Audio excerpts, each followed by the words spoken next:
Assalamualaikum warahmatullahi wabarakatuh. Perkenalkan, nama saya Intan Putri Nugraha dari manajemen kelas 20E. Di sini saya sedikit akan membahas tentang bisnis syariah.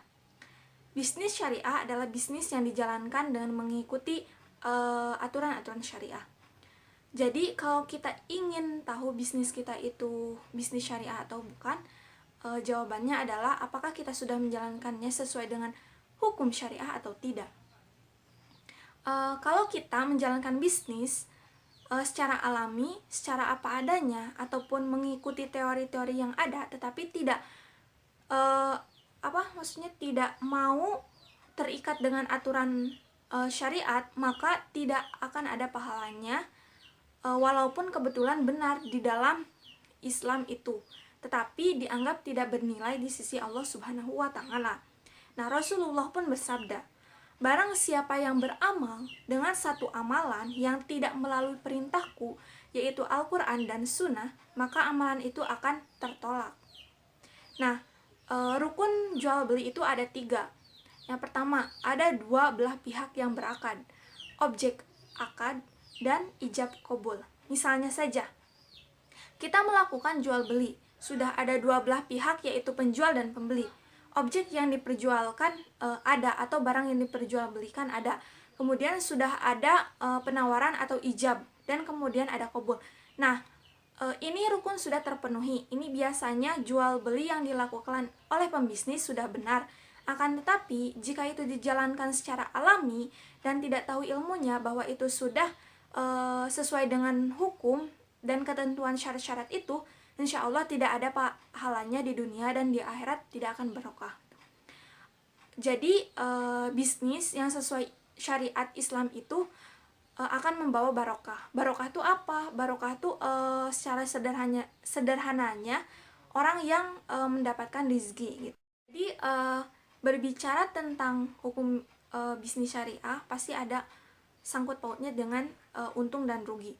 Nah, jika untung dan rugi ini menjadi tren di kehidupan umat saat ini, sudah tidak memperhatikan lagi halal dan haram, maka Rasulullah pun bersabda yang artinya, sungguh akan datang pada manusia itu satu zaman di mana seseorang itu tidak peduli lagi apa yang dia ambil, apakah itu dari yang halal maupun yang haram. Jadi yang disebut peduli dengan halal dan haram itu, tahu pasti status hukumnya. Kalau dia jual beli itu hukumnya apa? Sewa menyewa itu hukumnya apa? Dia itu hutang piutang itu hukumnya bagaimana? Aturannya itu apa? Itu yang disebut dia peduli dengan halal dan haram. Nah, kemudian ditegaskan lagi dalam Al-Quran surat An-Nisa ayat 29. Biasanya ini menjadi pondasi atau landasan dari bisnis syariah, atau bisa disebut dalam ilmu fikih muamalah. Nah, indikator berkah yaitu bertambahnya kebaikan. Jadi intinya dari bisnis adalah mengambil harta hak orang lain.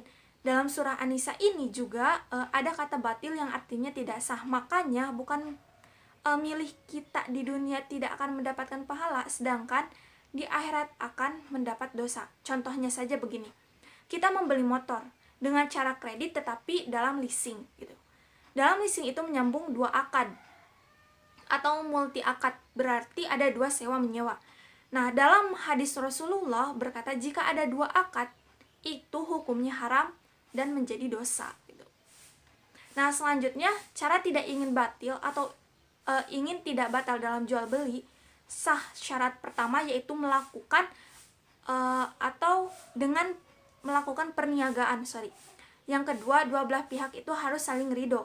Nah, selanjutnya bisnis syariah ada 40 judul dan bisa disederhanakan menjadi 5, yaitu yang pertama, harus kita pahami berkaitan dengan pondasi bisnis syariah.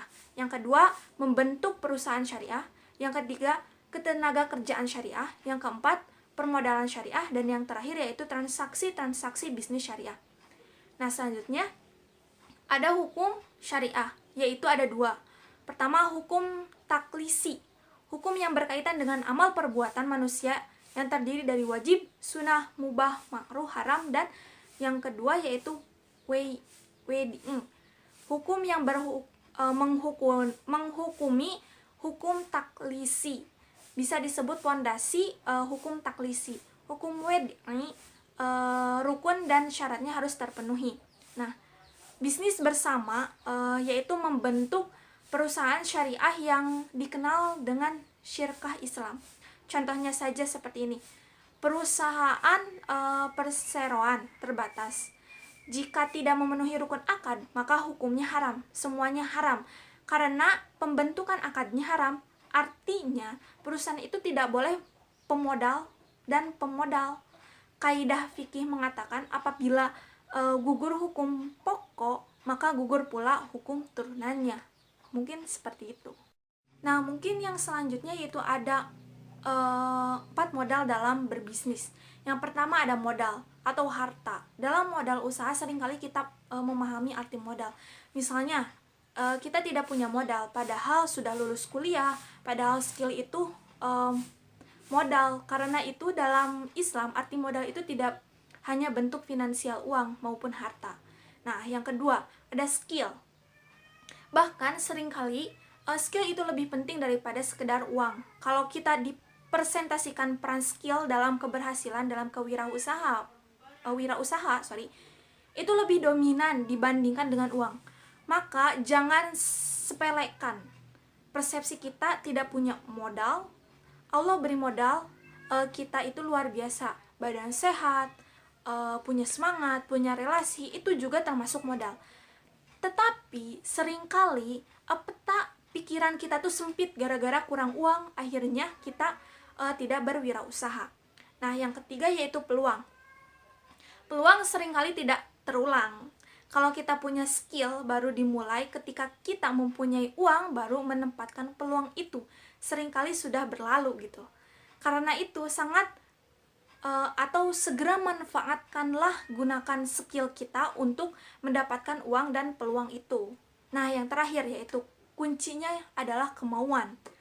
Kalau orang mau 1001 cara dicari karena dia bisa, tetapi kalau orang tidak mau 1001 alasan, dia datangkan untuk mengatakannya tidak. Nah, kalau 4 ini bergabung itu sangat luar biasa. Punya uang, skill, peluang, dan kemauan itu pasti luar biasa kalau digabung. Tetapi, jika keempat ini seringkali tidak bergabung, ada skill, tidak punya uang. Ada uang, tidak punya skill. Ada uang, skill, peluang, tetapi tidak punya kemauan. Maka tidak akan terjadi gitu. Karena kemauan itu merupakan kunci utama.